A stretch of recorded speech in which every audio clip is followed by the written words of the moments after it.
Hello friends, welcome to my channel. तो आज इस वीडियो में हम मेंटली रिटार्डेड चिल्ड्रन के method of identification, educational provision and role of teacher के बारे में जानेंगे।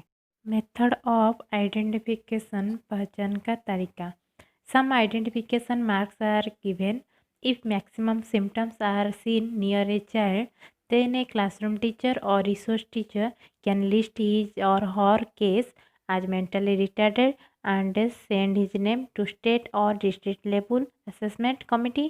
During identification, the view of the peers, parents and other teachers can be taken into consideration. Identification marks, पहचान का चिन्ह। नंबर 1, कुछ बच्चे होते हैं जिनको भाषण की समस्या होते हैं।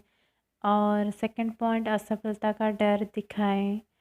तीसरा, खराब समस्या सुलझाने का कौशल को प्रदर्शित करें।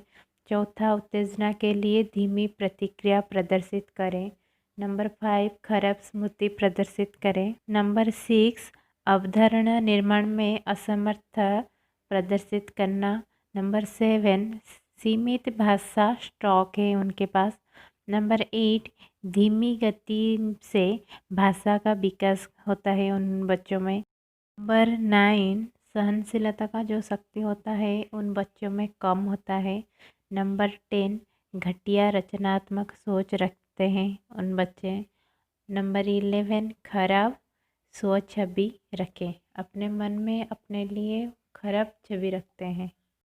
देन एजुकेशनल प्रोविजन, शैक्षिक प्रावधान। Pre school intervention, pre school हस्तक्षेप। विकलांग बच्चों के मामले में शुरुआती हस्तक्षेप अच्छा परिणाम देता है, जिसमें शैक्षिक रूप से मंदबुद्धि शामिल है। बहुत सारे माता पिता इस स्तर पर गंभीर नहीं हैं।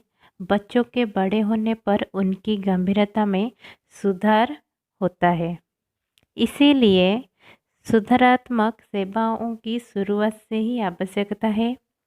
अंततः सुधारात्मक सेवाओं की शुरुआत से ही आवश्यकता होती है।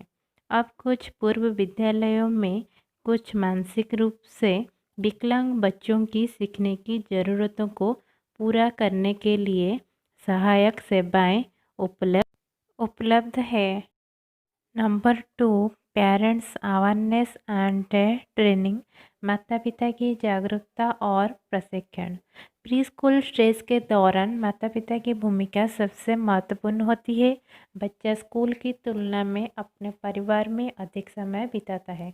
पूर्व स्कूल में जिन सुधारात्मक सेवाओं का अभ्यास किया जाता है उन्हें परिवार में भी किया जाना चाहिए, तो माता पिता को उस संबंध में प्रशिक्षित किया जाना चाहिए।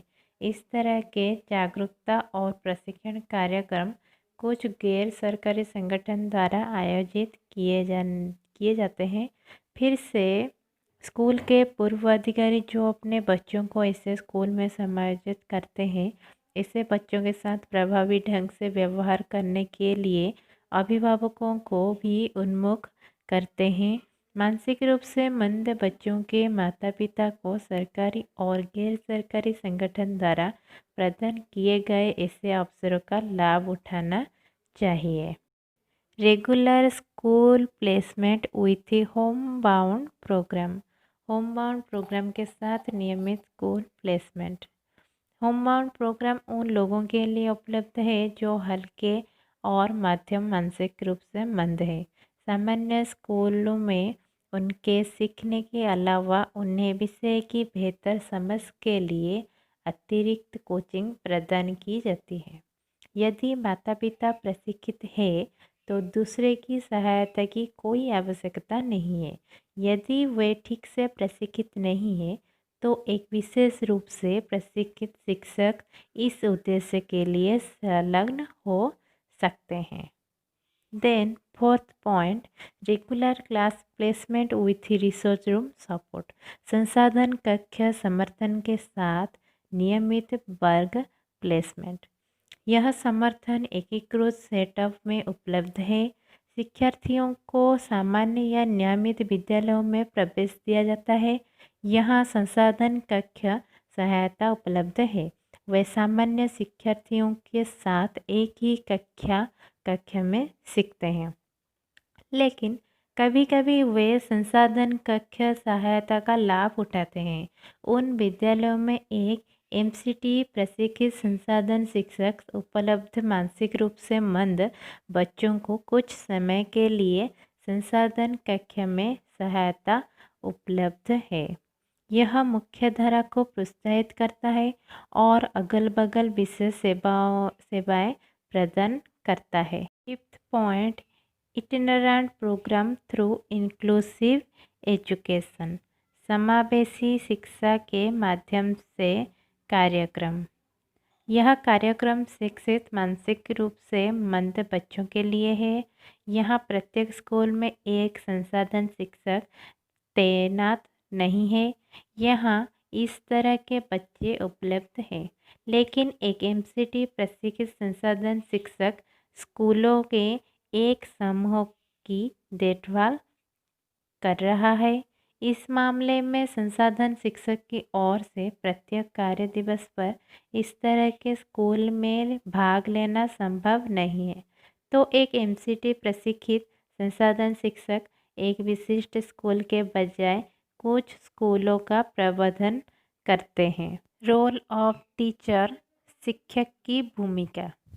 नंबर 1, कक्षा में शिक्षित मानसिक रूप से कमजोर बच्चों को जानना और उनकी विशेष आवश्यकताओं को व्यक्तिगत रूप से देखना नियमित कक्षा शिक्षक का कार्य है।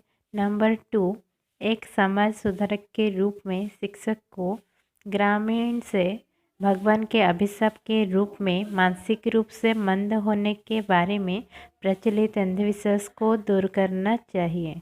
नंबर 3, यह नियमित प्राथमिक स्कूल के शिक्षकों की जिम्मेदारी है कि वे समुदाय से ऐसे बच्चों की पहचान करें और उन्हें एकीकृत स्कूल या समावेशी स्कूल में लाने की कोशिश करें। नंबर 4, सामान्य बच्चों के साथ समूह की गतिविधियों में उन्हें शामिल करना नियमित क्लासरूम शिक्षक की जिम्मेदारी है। प्रत्येक शिक्षण यूनिट के पूरा होने के बाद शिक्षकों को ऐसे बच्चों से पूछना चाहिए कि उन्हें किसी भी टॉपिक के ऊपर कोई संदेह तो नहीं है। नंबर 6, सामाजिक स्थिति में छात्र के अनुकूल व्यवहार में सुधार करने के उद्देश्य से विशेष कार्यक्रम को लागू करना चाहिए। Okay, thank you for watching.